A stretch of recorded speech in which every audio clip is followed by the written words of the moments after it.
Hello all, welcome to this week's live stream. As usual, just a quick check to make sure you can hear what I'm saying. If someone could just put that in the chat that the sound's okay. Hopefully it is all okay. So as usual, this will run for an hour. We do it every Friday at 2:30 in the afternoon. We're Capital.com, and the format is we take a look at all the different markets out there. We look at the indices, FX. We'll have a look at crypto, obviously, given the crypto carnage that we've had this week. So we'll take a look at that as well. And then once we've been through all the markets, what happens then? Oh, if you have any markets you want looking at, just put them in the chat. Don't spam the chat, just put it in once and we'll get to it. And then we'll go through those and we'll be done by 3:30 my time. So we'll be done in an hour. Okay, let's just do some housekeeping. So this is what it is, obviously, the weekly recap. Our market outlook for next week. Risk warning, this presentation is for educational purposes. It does not contain and should not be construed as containing investment advice or an offer of or solicitation for a transaction in any financial instrument. David Jones and Capital.com accept no responsibility for any use that may be made of these comments and for any consequences that result. Spread bets and CFDs are complex instruments and come with a high risk of losing money rapidly due to leverage. 71.2% of retail investor accounts lose money when spread betting and or trading CFDs with this provider. You should consider whether you understand how spread bets and CFDs work and whether you can afford to take the high risk of losing your money. Okay, it's something of a quieter week next week. I mean, obviously there's news every day, but in terms of major news, next Wednesday, New Zealand interest rate decision, and on Thursday, probably the big one for the week, is US GDP. So the US economy, how's it doing in the last quarter? So that will be obviously one to watch next week. But let's have a quick catch up with markets and we'll go and have a look at them on the platform. So lots of volatility in stock markets, but broadly sideways for the week. We saw something of a strong bounce back yesterday, so we'll have a look at the usual major stock market indices in a second. Gold and silver, pretty good week. 4-month high in gold, 3-month high in silver. So the recovery, we were looking at gold, was it last week? I said it'd be an interesting market to watch because we had these two conflicting or converging trends. So we'll take a look at that as well, of course, gold and silver. Bitcoin and Ethereum, this is really the news of the week, I think. Major falls in crypto. I mean, we've had various chats about crypto over the weeks. We had, of course, Elon Musk tweeting and saying that Tesla would stop taking Bitcoin. But the big hit this week, I think, was from the Chinese regulator warning financial institutions in China not to offer clients services in crypto. So that was a massive fall in the end.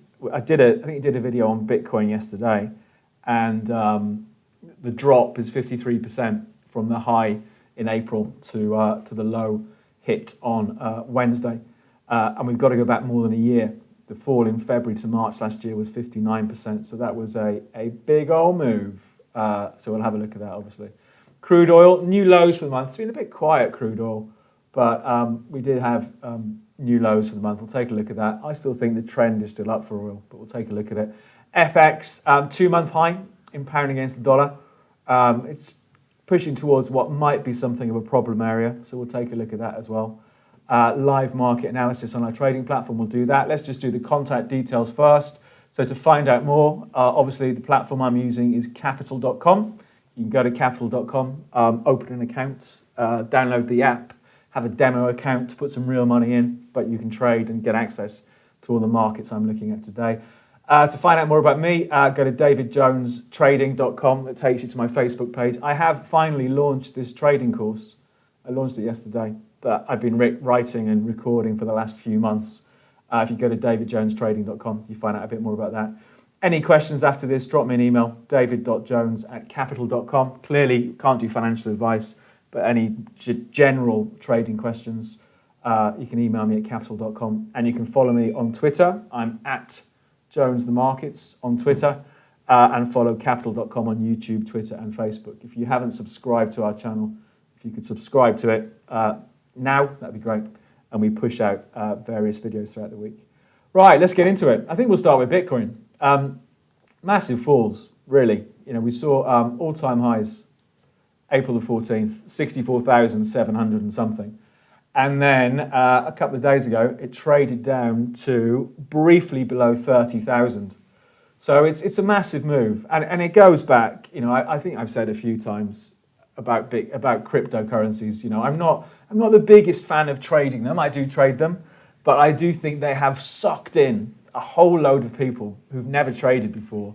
And the first thing they trade is a cryptocurrency. And it's great when it's all going your way, but anybody who bought at 60,000 is feeling the pain a bit. Because I think most traders aren't very good at risk control. And I think it's even worse in the crypto space. So I am sure plenty of fingers will have been burnt over the last couple of weeks with the falls in crypto.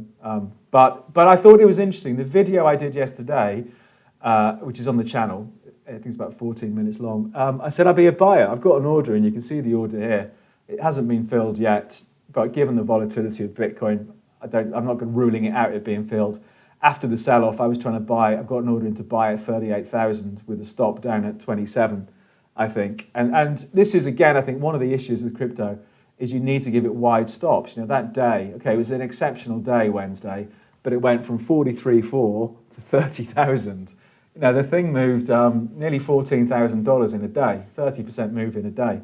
But I thought what was interesting was we were back on the trend line. If you've watched any of the videos I do with Capital, I'm a massive fan of following trends. All we've done it in quite a dramatic fashion, but we've come back to that trend since October last year for Bitcoin. So it really is sort of bounce time now. So for me, like I said in the video yesterday, clearly nothing's financial advice.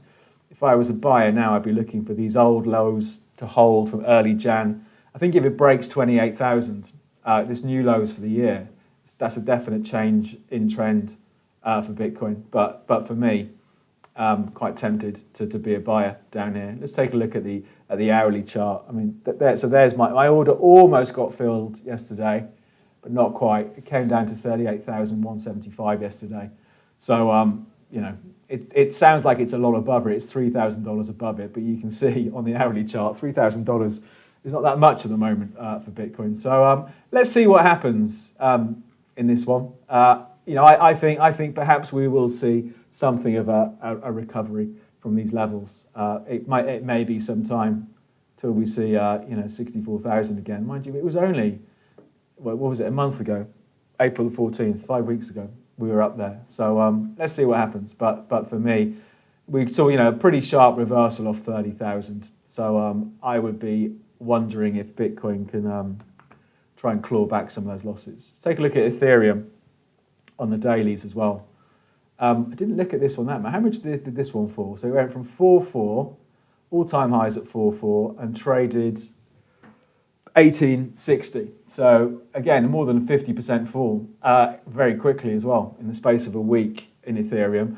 And to be honest, I'd take the same sort of approach if I was trading this. If you look at things like the RSI, you can see the RSI down here. It did go near oversold. All right, it spiked through that trend line, and we do have this bit of a converging trend going on.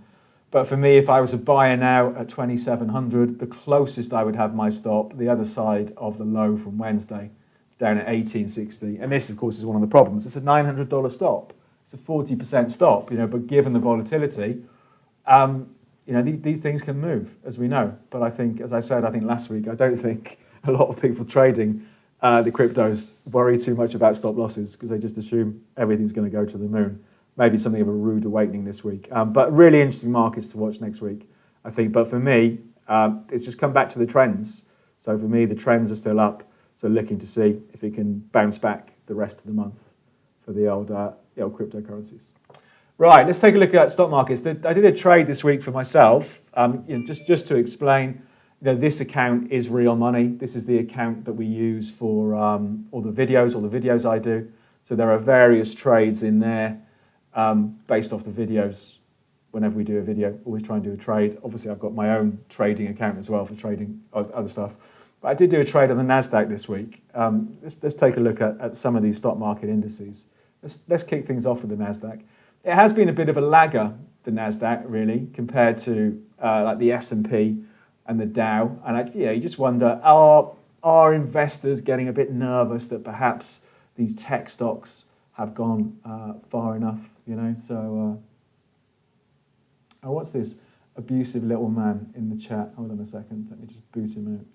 What's wrong with people? They've got nothing better to do on a Friday.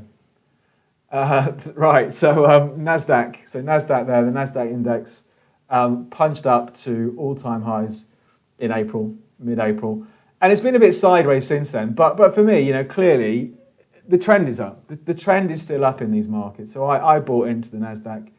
I think it was on this day here, and it did get knocked back a bit more, but it's bounced back over the last couple of days.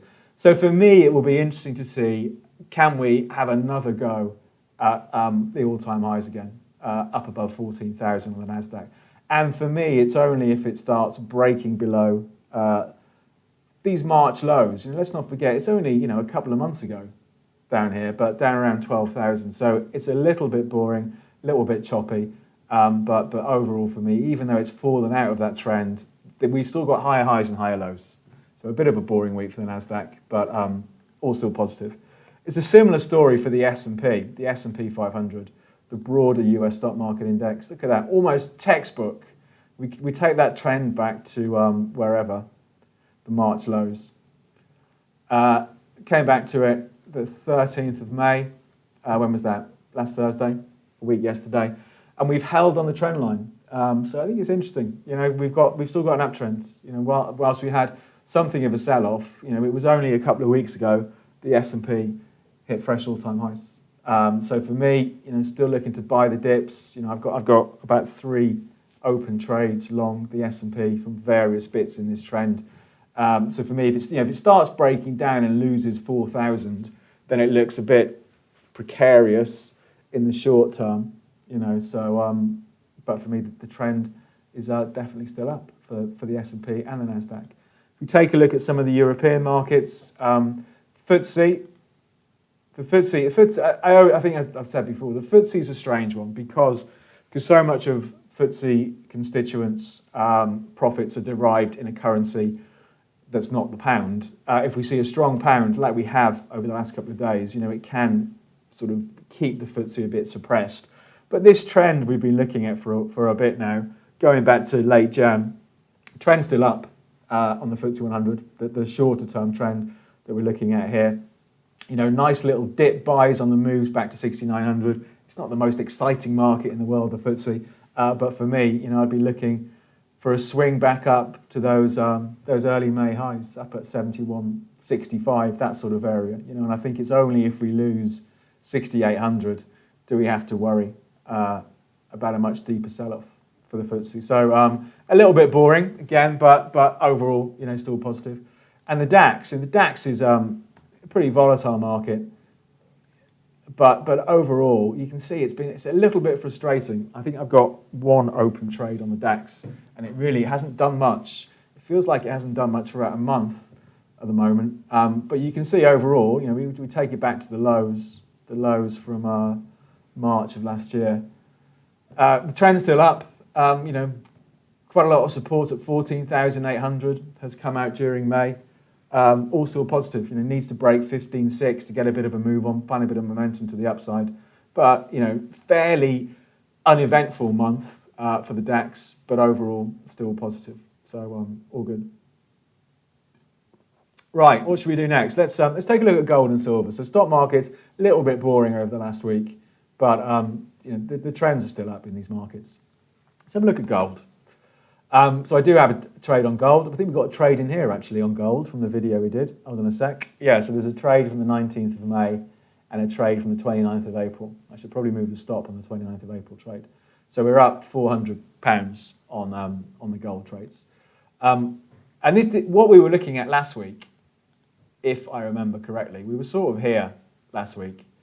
And we've got these 2 conflicting trends. We've got the all-time highs for gold set last summer, 2075, and it's been correcting since then. Then we've had this little recovery that's been going on since late March, And I said, well, clearly, this week we should hopefully get a move one way or the other out of those trends. And it's interesting that it's broken out. My money would have been on it breaking out to the upside. So I wonder now, finally, do we get a bit more momentum in gold? We've seen lots of sort of false dawns along the way down for gold. Is this the start of gold turning around? So I think it is. It's an interesting market to watch now. Clearly, there are inflation concerns sort of ramping up amongst investors. So gold traditionally can be used as a hedge against inflation. That's maybe helping. The US dollar is still pretty weak. We'll take a look at that one as well, actually.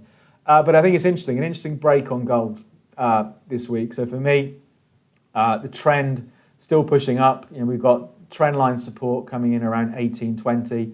For me, the most important short-term support, these May the 13 lows at 1808. So for me, I'd still be a buyer on dips in gold. It's looking a bit extreme on the RSI. Got a 10-day RSI here. I must admit, I don't pay much attention to RSIs. I put them on there because people like to see them. But so a bit extreme, but it has been extreme really since back here, the RSI, and the market's still going up. But so for me, if we had a pullback next week, I'd be looking for a buying opportunity. So when it comes to targets, well, we've already taken out, or we're probing through these highs from January. Suppose that the target at the moment will be a run back up to the highs for this year so far. So we're up at 1960, that sort of area. That would be my initial target. So another $80 from where we are now. But for me, even if it gets knocked back from here towards 1800, it still looks like a buying opportunity. So we'll see what happens. That's gold. Let's take a look at silver. I think we're seeing similar moves in silver. Here we go. So we've got a few trades. We've got a few trades in silver by the looks of it. You can see them up here from other videos. Same sort of thing in silver, chugging along. There's that recovery. Similar sort of thing to what we saw in gold. Trend is still up. It did trade as high as 28.73 this week. It's been knocked back a bit. I do still think 30 is going to be a major issue for silver. The highs from August last year, that sort of spike high on the Reddit Wall Street bets, bit of excitement in February. So I think, it might start to struggle a bit. But for now, the trend is up in silver. We've got good support ahead of 26.50. So if I was a buyer now, that would be the closest I'd have my stop. Again, on the RSI, it's a bit extreme. It did go overbought here. Market sold off a bit, but it has been pushing higher. So I think it's interesting. Another interesting one to watch. Nice little trend chugging around. Two clear trends there in gold and silver. Let's take a look at oil. Then we'll take a look at some of the currencies. We'll take a look at the US dollar as well. So it's a funny old week for oil. What have I got going on here? I've got some weird trends here. What am I trying to pick up on? I think it's maybe this trend here I was following. So it's got knocked back this week, and today traded back to its worst level since the end of April, pretty much. But for me, we've fallen out. Let's maybe flip this to an hourly chart. Maybe it'll look better. Maybe look a bit clearer. Here we go. So there's the trend off the April lows. So that's the trend I've been following. Fallen out of the trend. But for me, just because the trend line breaks doesn't mean the trend is necessarily over. So I would be tempted to be still be a buyer. I think we've got a lot of support for oil ahead of $60.50. So for me, I'd be looking to see if it can squeeze higher next week. I do have one open position on oil at the moment. So I'll be looking to see if we can get a bit of a move on. So I think what might be interesting, if it got knocked back next week towards 62, do we see strength come in? And is it a buying opportunity? Let's see what happens. But that's so a bit of a scrappy week overall for oil. But I'd be looking to see if it can bounce back. It's clearly lost some momentum over the last couple of days. But I'll be looking to see if we can get back up to the mid-60s for oil. Let's see what happens. Let's take a look at some of the currencies. First of all, let's look at the dollar index. I talk about this every week. I think it's really interesting, the dollar index at the moment. So this is the dollar against a basket of different currencies. And what's interesting for me is the daily chart. That was March last year. So when everything was getting dumped, the US dollar did really well. It was seen as a safe haven because of the coronavirus and everything else. but then it sold off. Since when everyone went back to embracing risk, March, April, the dollar sold off. It made a low down here in January, traded down to 89.20. We saw a 400-point move off that area, and we're back here again. So it's bounce or bust for the dollar index. And clearly, it's a really important market because if we see strength from here, it would put pressure on gold and silver, the pound, the euro. So I think that's a really interesting market to watch next week. That's the dollar index, DXY. But let's take a look at pound US dollar. Have a look at that one. So this is the pound against the dollar. So this is, what trend is that? That's a little trend I've picked up on since April. And it's going to be interesting going into next week, pound against dollar, because we are back to the highs from February. So the highs from February were, 142.40. It's traded today as high as 142.33. So we came within 7 points of that high. It'll be interesting next week to see what happens. So for me, I'd expect a bit of weakness going into next week, but I'd treat that as a buying opportunity. If it can break sort of 142.50, it looks like perhaps the next leg higher is starting, and I'd be targeting a run. It's not that far though, is it? But back to those April 2018 highs, up above 143.50, that sort of area. So this is a bit of a problem area now for pound against the dollar, where we have seen the sellers come back in and it run out of momentum. But I think it's a really interesting one to watch next week. So for me, the better trade would be a slide back to 140. Let's flip this over to perhaps an hourly chart. There we go. There's our trend. So there's our trend since the middle of April. So if we see the market come under some pressure, I think 140 might be interesting. And we've got that trend line coming in around 139.20. So let's see. Let's see what happens next week, pound against the dollar. Euro against the dollar has been a bit sideways, I think, but sort of strong. Yeah, actually no, it's not been sideways. I've done it an injustice there. It has pushed. It's been sideways the last few days, but it did push up to its best levels since February. I've really missed this rally in euro against the dollar. I think I was talking about it back here and hoping the week after we were going to get a pullback and a bounce, and it never happened, and it ran away without me. So I do have a euro sterling trade on at the moment, but not a euro dollar trade. Let's maybe have a look at this trend since April. I mean, it's still strong. I'd still want to be a buyer of dips, really, if we pick up on that trend. It looks something like that. So for me, I'll be watching that going into next week. How far has it turned around today? It's only come off about 50 points today, but lots of euro dollar support from 120.60 through to 121.20. So I'd be, even if we saw it sell off today and Monday, I'd still be looking for a bounce in euro US dollar. So that's an interesting market, I think, to watch next week. But so far, I think the most interesting one's probably gold, silver, and oil, I think, to watch going into next week. Oh, and the only other one, I think I've mentioned it. I did a trade on this today, actually. I bought some more today. So sterling yen. This is actually, I might have said this a couple of times, this has been my best trade this year, sterling yen. I've got 3 open positions running at the moment. And I found it because someone mentioned it in a live stream back in January. That's when I started following it and trading with the trend. So it's interesting that it's broken out again over the last week, sterling yen. It hasn't gone very far, but it's broken out through these old highs back there. So trend on that still up, but a bit of a problem area up here. So let's see. Let's see what happens. But a little bit quiet, sterling yen. And the only other one I mentioned was euro sterling. So this is the euro trade I have on, and it's not done much. But I think, as I said last week, for me it's more of a reversal trade where we'd had the trend down since December into April, breaks out the trend, breaks through some previous highs, and it's not doing particularly fantastically at the moment, but I'm just wondering, are we going to see a base build down here and it perhaps try and run its way up? Let's see what happens, but it's been a pretty boring week on that one. We'll look at some of the commodities as well. What was the other trade I did this week? Coffee. I did this, maybe, I think because coffee had broken out. There we go.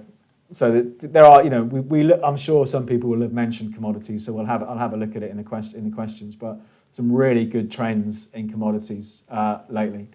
I think I was fortunate enough to end up buying on this blue day here, and it gapped up the next day. It's been a bit sideways since then, but there still feels like there's a lot of strength still out there in commodity markets. Right, what I'll do now is go through the questions and see what people want looking at. Let's have a look, scroll through. Bitcoin, yeah, we did Bitcoin, didn't we? We looked at gold. T-Mobile. Let's have a look at T-Mobile. I don't know if we cover them. Oh, there it is, T-Mobile. Where are they listed? Is it a US listing? Yeah, T-Mobile. Nice trend, isn't it? So again, for me, it's clearly lots of volatility last year, but for me, it's a clear trend. If I was picking out, so for me, I'd be looking at being a buyer if I was going to do anything. I might pick up on the trend from there just to keep some of that madness from last year out of the way. But nice little trend chugging away on T-Mobile. If I was a buyer now, the closest I'd want my stop would probably be the other side of this May low, the early May low at 127. But, it's pushed out to what looks like all-time highs, I'm guessing, in the last week or so, up here at 141, 142. In a market that pushes all-time highs is a strong market, so let's see. Let's see what happens. And AT&T. Let's have a look at AT&T. AT&T. I'm guessing it's going to be similar because they're a similar business, but perhaps not. Oh, they got slammed, didn't they? I don't know what happened. It's a completely different looking chart. Take it all back. It looks a bit boring, AT&T. I suppose I don't know what happened there then. So they touched $34 and traded down to 30. Big volatility for AT&T by its historical standards. I suppose an aggressive trade here is to be a buyer, is to take the view the move has been overdone and be a buyer. The closest I'd want my stop would be underneath the low from a couple of days ago at 28.60, but probably back here below the Feb low at 27.80. So it's all a bit scrappy, isn't it? A bit of a sideways trend.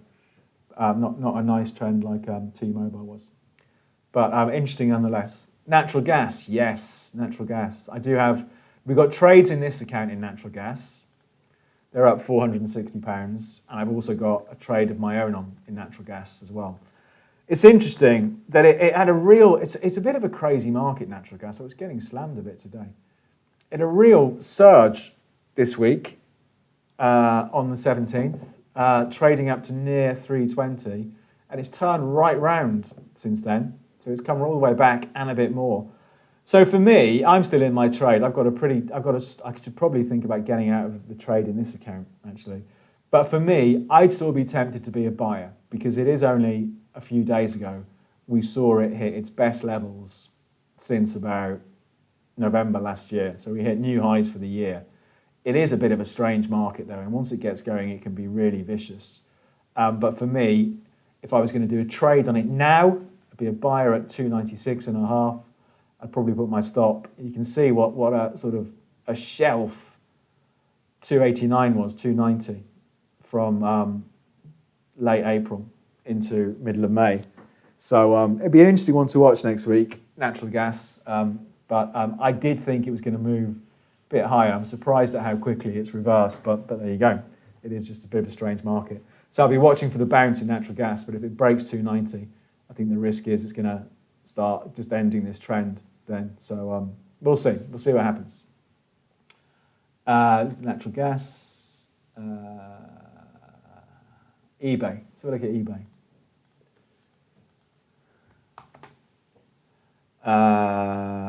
What's that gap for? Did they have earnings? I'm guessing that's an earnings gap, isn't it, this week? Because they closed, or not this week, sorry, end of April. They closed at 62 and they opened the next day at 57. Let's have a look. It's quite gappy here, isn't it? And here as well. It's a strange one, isn't it? It's because it's a difficult one, that, I think, because it's not really going anywhere. And it's almost stuck in the middle of the range. Putting on our hindsight trading hat, that was the trade to do. The gap after the earnings, treat it as an overreaction. But at the moment, I think it looks mildly positive, doesn't it? But we've got a range from $65 down to about 51, and we're almost in the middle of the range really. So it's one for me. There's probably not a lot in there for me at the moment. If I was looking at that, I think we need either a pullback back down into this old zone here, or a breakout through 65 to set fresh all-time highs again.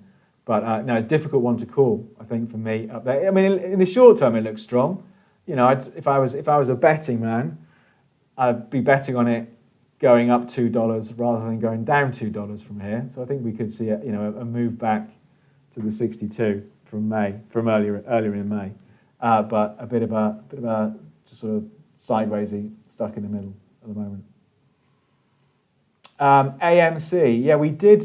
I think we looked at AMC this week on our stocks channel. I'll tell you what I'm going to do as well, because I always forget to do it. I'll put the link in. We launched this stocks channel on YouTube a few weeks ago. So I've just put the link in the chat. So if you go to that, you can subscribe to that. We did look at AMC is the one we did 3 days ago, but we'll have another look at them now. I just think again it's quite a hard one to call because we had all that crazy Reddit Wall Street bet stuff in here, and I think in the video this week it was back at 14 when I was recording it. I think I said it might struggle up here because we've got these old highs from March, and that has been the case. So for me, again, I look at something like this and there's nothing in it for me. I know there's a lot of hype and chat and all that sort of stuff, but there isn't a trade there for me. If it gets knocked back below $10, then it starts to look interesting again. But even if we flip it over to the hourly chart, I mean, what do? It's just nuts, isn't it? It has a bit of a volatility, then it does nothing, and it's doing nothing again. So maybe it'll go for a look back up to 14 and a half, but it just feels, as you can see, after all this craziness back here, where it went from $5 to $20 in 24 hours, then back down again over the next couple of weeks, it feels like it's just got a lot quieter. So for me, I couldn't see a trade there for the sort of stuff I look at in AMC, but I did it in a bit more detail on the stock channel. So have a look at that. Right, let's see, what else have we got? Platinum and Palladium. I've got trades in both of those. And I'm surprised Palladium hasn't got a bit of a move on. But I think I've said this, the Palladium trade I have is my longest open position. So most trades I have in my own account, I run them for max maybe 2.5 months. I've been in the Palladium trade since August last year, since in here somewhere. And it finally started getting a move on in March. And we've seen a real, I thought when it's breaking out, we broke out past the old highs from February last year. And it had a bit of momentum for a couple of weeks, and it's really lost it. But for me, I'd still be a buyer on dips, so if I didn't have a position in Palladium, I'd still be a buyer. Maybe we'll see it under a bit more pressure. The closest I would want my stop, based off this chart, is the low before the breakout. So around 2,500, that sort of level. But clearly, it's been under some pressure during May. I am surprised we didn't see more strength following the breakout, but breakouts don't work all the time. So for me, I'll be watching it next week maybe and see if we get a deeper sell-off and a better entry point, because that trend is still up. The trend from March is still up. But if it got knocked back down towards 2,600, it starts to look interesting again. And Platinum's another one. I think I've had that trade on Platinum for a few months, and it's not done much. But again, the trend is up. The trend. That's why I'm still in the position. The trend off last March lows is still up. But look, it's just been really boring. March, April, and May. We do. I'd still be a buyer on dips. It's 1190 at the moment. You've got good support, short-term support at 1100 from March. It's just a bit boring. It's pretty much trading now where it was the beginning of March. So we've seen lots of volatility, lots of flipping around, but no real direction. But so I'm still in the position, and we'll see what happens. But the trend is still up. Right, what else have we got? Huff euro. Oh, okay. Hungarian. Is it the forint or the florint? I can never remember. But euro huff. There we go. So look at that one. I've got absolutely no idea what to expect here. So let's take a look. So broadly speaking, the trend had been for euro strength going back to 2019. Nice trend up. It's an interesting move this month, isn't it? Interesting move that for the first time in, 2 years now, the euro's fallen out of its uptrend against the huff. So I would be tempted to be a buyer, to be honest, on euro huff. And I'd be looking if I were, and just taking the view that perhaps it's going to have one more push up anyway. Probably the closest I'd want my stop, I'd probably have to go the other side of these lows back here. So it's, the market's 349 at the moment. My stop would be at 343, if not lower. So is it 600 points? I don't know what it is. But, if it rallies back into the range, there's maybe 15, 16 points upside, 1,600 points upside, whatever it is. So I think it's interesting. It's an interesting market. What's the spread like on euro half? 339.34. No, it's not terrible. Interesting one, that. Let's maybe come back to that next week. But for me, it's still a bit weak at the moment. It's really oversold, if you like RSIs. Very oversold on the RSI. So an interesting one to keep an eye on and to see if these old lows hold. So let's come back to it in a week and see what it looks like. Okay, what else?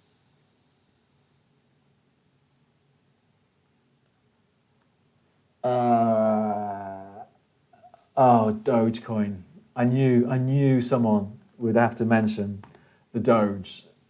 What can you say? I say what I say every week. It's a crazy market. If you're in it and you've made money, good luck to you. But I think it's very hard to apply any sort of sensible stuff to Doge. What did it do the other day? 47 down to 21. So it more than halved in a day. I've got absolutely no idea. So for me, I'd say, looking at this, the trend is down. The Doge trend is still down. So perhaps we see it under a bit more pressure down here. But, if you're trading it, good luck to you. Personally, I wouldn't touch it with a barge pole, but that's not financial advice. Right, we looked at that. First Majestic Silver. Let's have a look. I think we looked at these before, and there we go. First Majestic. There we go. Nice trend. I think on the odd occasion we do silver stocks. I think First Majestic is one we cover. That's a good trend, isn't it? The time to buy, again, our hindsight trading would have been back in early May, but overall, it looks like, we saw it pop up here on that pop for silver to $30. We saw First Majestic pop up there. But, if we were going to say it's been correcting since then, it does look like that little correction's over. So for me, I would be a buyer on dips, I think, for First Majestic. We've got lows coming in, late March support at 1440. So it's an interesting one, but a definite uptrend for the last year that's still going. Lots of support at 14. So, interesting one. That one, nice chart. Any trading differences you noticed now versus trading back in the 1990s? I think the fact you now have markets on your wherever you go, you've got real-time data, haven't you? And that, I started trading in 1995, only because I worked for an analysis company, I had real-time data in front of me, but when you went home, you didn't, so I think it's made people more short-term. I think because you have access to real-time data everywhere, I think people are a lot more short-term, which I don't think is a good thing. So I think that's the major difference, I think, between trading then and now. It's a lot faster. But the trends are the same.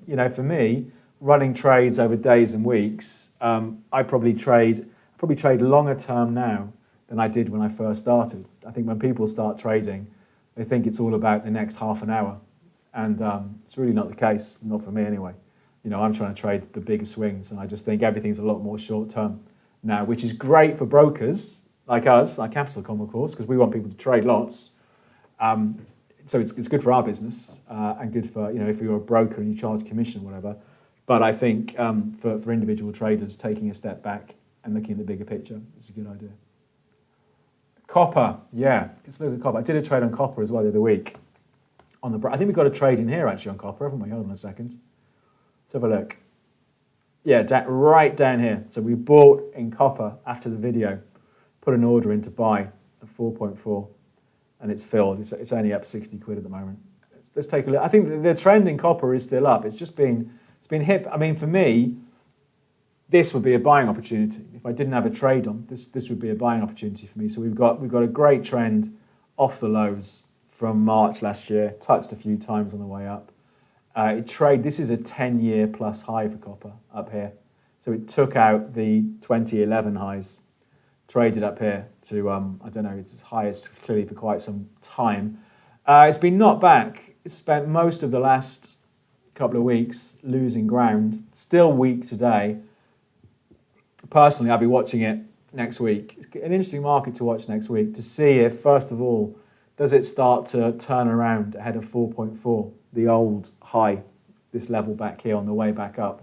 But for me, if I didn't have a trade on, I'd be looking to buy the dip in copper. But let's see how far that dip goes. It's an interesting market to watch that one though. We looked at natural gas, PWR Quanta. I don't know if we cover those, but we'll take a look. Quanta Services, is that one? Yeah, that sounds about right. What do they do? Largest American infrastructure specialty contractors. Nice trend, like you say. Good trend on that one. Let's have a look at it. So I suppose if we were going to take it from down here somewhere, we're way away. We could maybe pick up on a tighter trend. It's interesting that, I mean, that for me could arguably be a trade now. It's just where do you place the stop? We've seen it come off what I'm guessing are all-time highs just on the 10th of May, just ahead of $100 a share. So for me, if I was a buyer now at 93, I'd probably want my stop below here, below the March lows, below 80. A more aggressive stop, I suppose, the other side of 88. But it's interesting on that. Clear trends. No market moves in a straight line. So when we get weakness in a trend like this, it's a buying opportunity.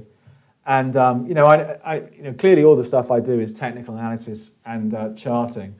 But I don't look at a whole million different things. I don't look at Fibonacci, for example, because I don't believe it. But I think if you have just a simple trend following approach, it can help you so much to stack the odds in your favor. And I think that's a great trend in Quanta Services. So nice spot. Cardano. What is Cardano? Let's have a look. Cardano.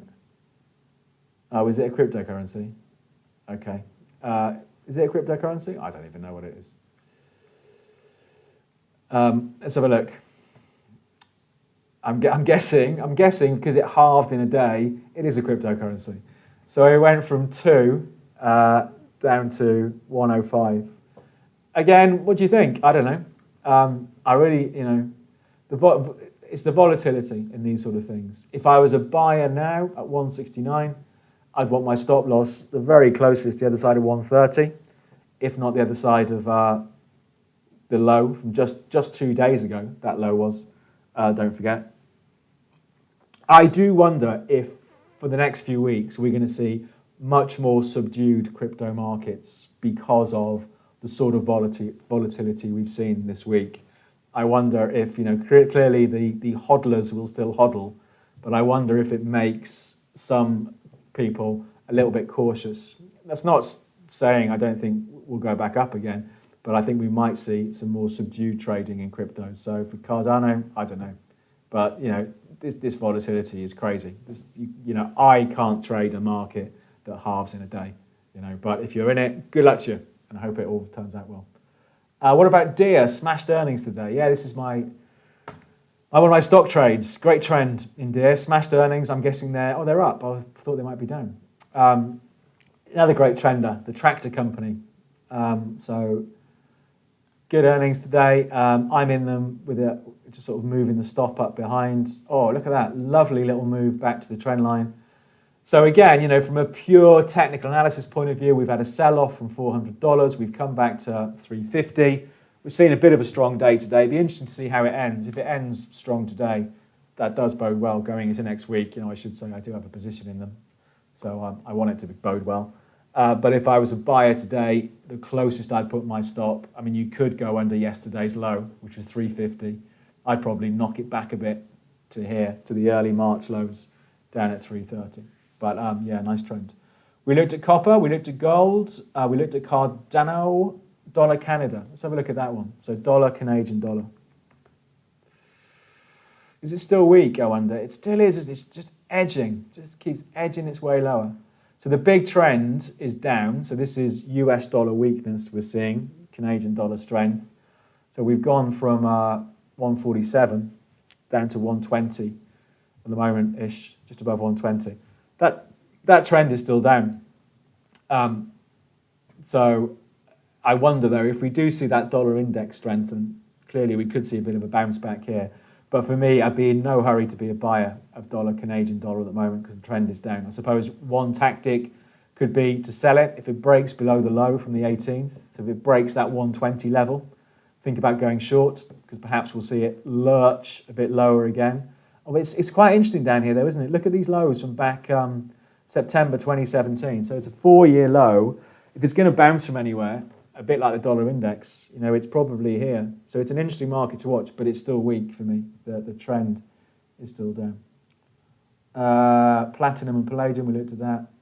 Have a look at Boohoo. So the UK retailer, aren't they? Online clothes retailer, I think. I think I've looked at these a bit actually. They're a bit boring, aren't they? They're a bit crazy.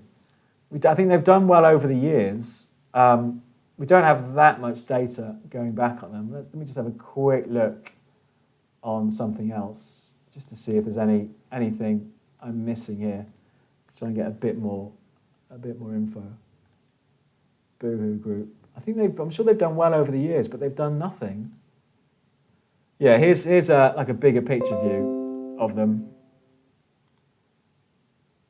So massively volatile, and you can see that obviously on our platform here. It just looks a bit boring. It looks just a bit sideways, doesn't it, to me? I don't know. If I was going to do anything, buy it maybe, but I think I'd rather go and buy something that was trending, if that makes sense, rather than something that's a bit sideways. And it has been that way pretty much for the last 9 months or so. Pretty volatile, but no real direction. Boohoo. Twitter. Have we still got the trade on Twitter? Or did it get stopped out? Oh, yeah, we've still got the trade. We bought, I think we did it on a live stream, didn't we? We bought 21 at 54.73. Let's have a look. Let's have a look at Twitter. Oh, it isn't that's why I bought, because of that trend, wasn't it? So I bought in the 7th of May, so back here, where I bought. It's gone a bit lower, and it's bounced. Look at that, almost textbook. Oh, no, it's not textbook. It broke through. But for me, the fact it's broken through the trend is not the end of the world. So if I didn't have a trade on now, I'd be a buyer with a stop, probably the other side of these January lows. Where is the stop on the trade? 48, so the stop on the trade is a bit tighter. I think that's a really interesting one to watch, actually. It's had a break below the trend, but it hasn't really sold off. So I think an aggressive trade, we nearly got stopped out because my stop was at 48. An aggressive trade could be to be a buyer now with a stop the other side of that low, which was 48.54. So it's interesting. It's an interesting one, Twitter. We looked at natural gas. We did that one. We looked at platinum and palladium. Hang on a sec. I'm just going to flash up. Where's it gone? The contact details, in case anybody's got to go. So again, go to Capital.com to try out the platform, open an account, download our app. DavidJonesTrading.com takes you to my Facebook page, and I put that trading course up there. David.Jones at Capital.com for any questions about trading. Follow me on Twitter, follow Capital.com on YouTube, Twitter, and Facebook. Right, let's get back. What have we got?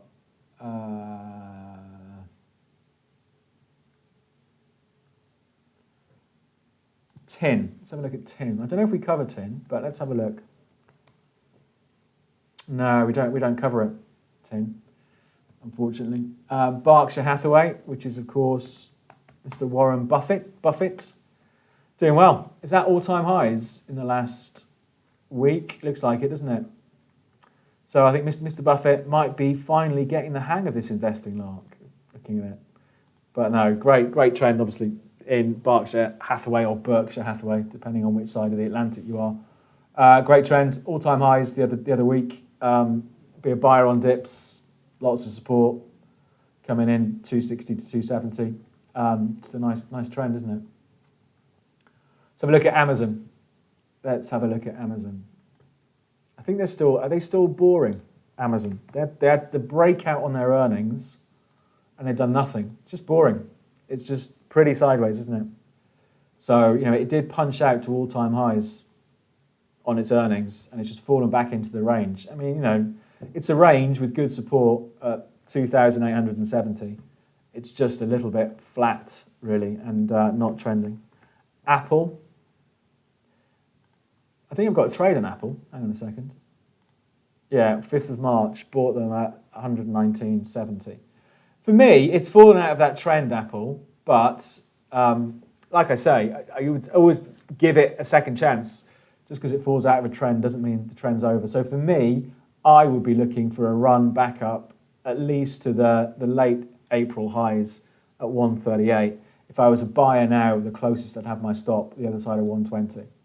So it's clearly lost some momentum over the last few months, but still positive for me. Squarespace, yeah, they floated this week, didn't they, Squarespace? So I don't think we'll have an awful lot of data to go on. There we go. Well, we've got 3 days of data. They're in an uptrend. So they came to the market this week, Squarespace.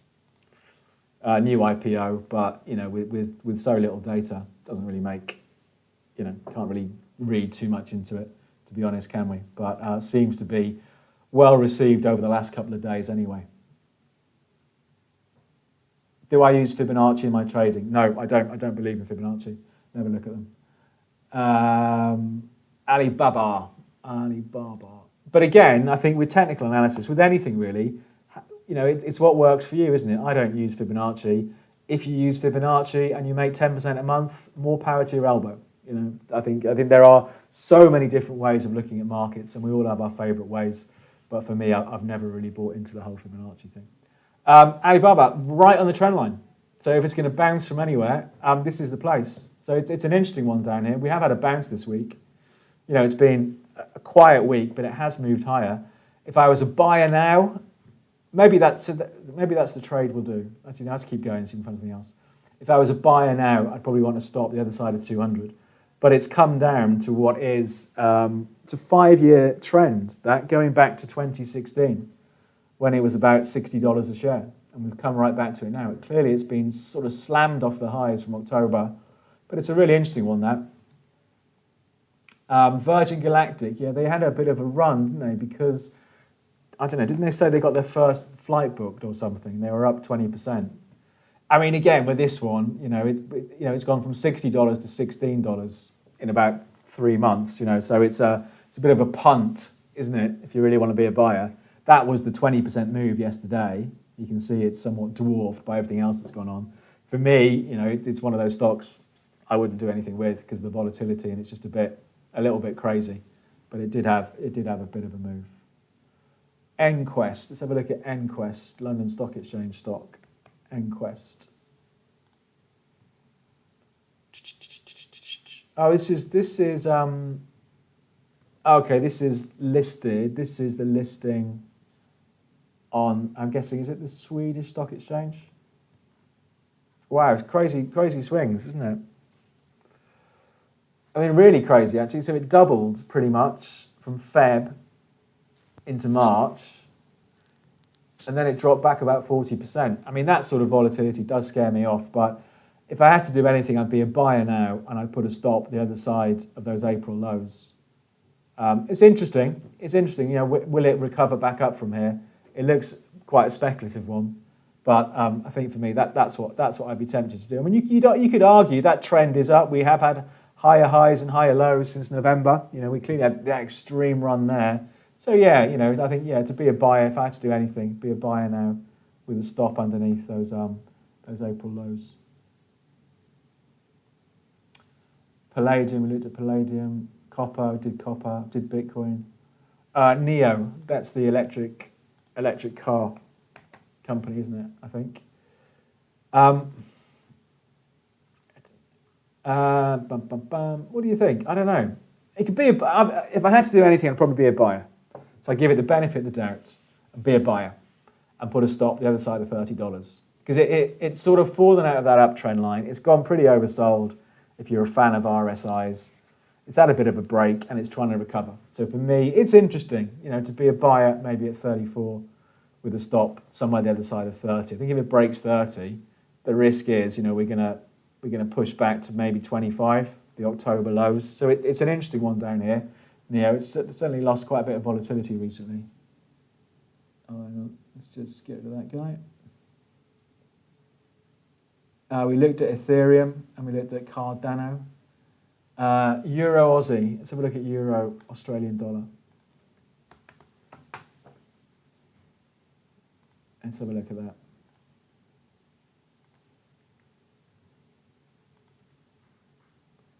There's been some crazy moves, isn't there?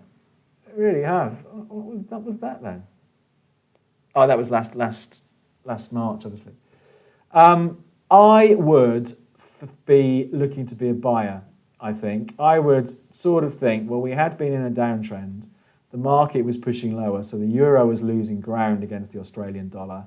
And just in the last few days, I think it's quite an interesting one, this. The last few days, it's broken above those highs, those February highs.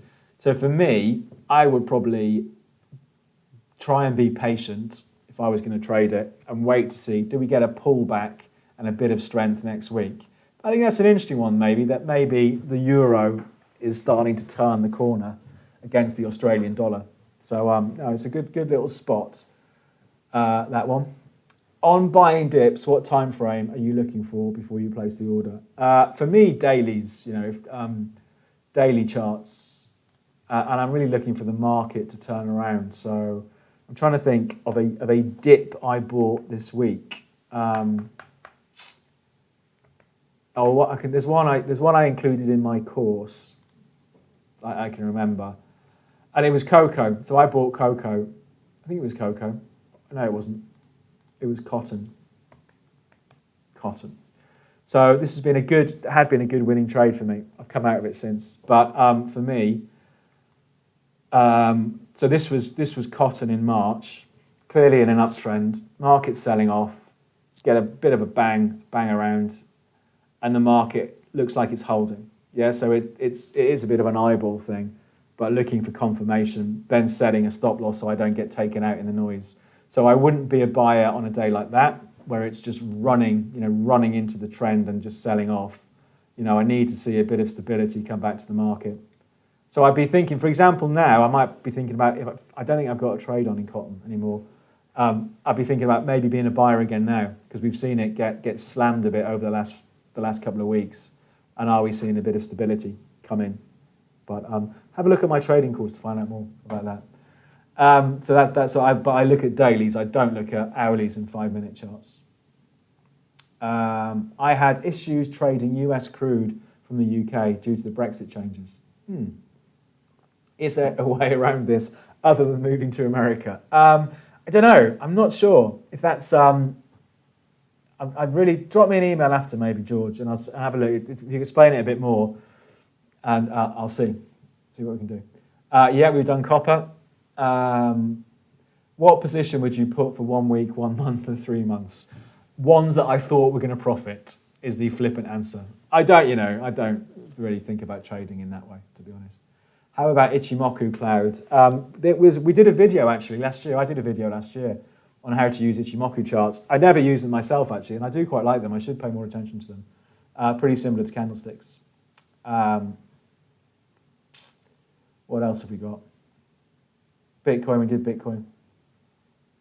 Tesla, let's have a look at Tesla.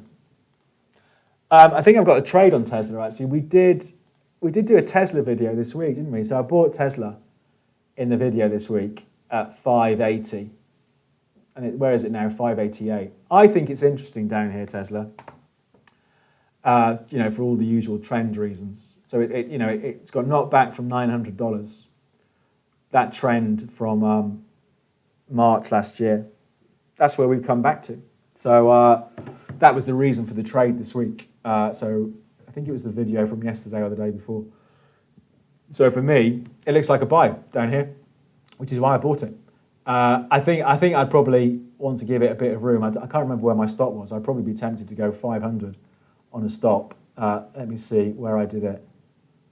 490. There you go. So yeah, because again, it can be a pretty volatile stock, Tesla. But I would be looking to see if it can sort of build some momentum back here and have a run back up to at least sort of 775 from April. Let's see. Let's see what happens. We looked at Bitcoin. Alternative Harvest ETF. Is that the marijuana one? Yeah. Cannabis and all that. It's got a bit boring, hasn't it? I remember doing this. I remember looking at this and thinking what a great trend it is, and it's just gone. So for me, I don't know. I would still, going on my basis of just because it breaks the trend line doesn't mean the trend's over. I'd still be thinking about being a buyer. I put a stop under $18. I think if it breaks 18, it does look like we got a proper downtrend going on. But it's been a bit disappointing. I think the last few months or so, isn't it? Someone said Bitcoin is crashing again. Let's have a quick look at Bitcoin. Maybe my order will get filled. Oh, it will get filled. Oh, there we go. So yeah, I told you. Look at that. It's just ridiculous, isn't it? From 41.6 at 3:10, 20 minutes ago, to 38,000 now, which means my order's been filled, hopefully. It means I've bought it. Here it is, down here. Look at that.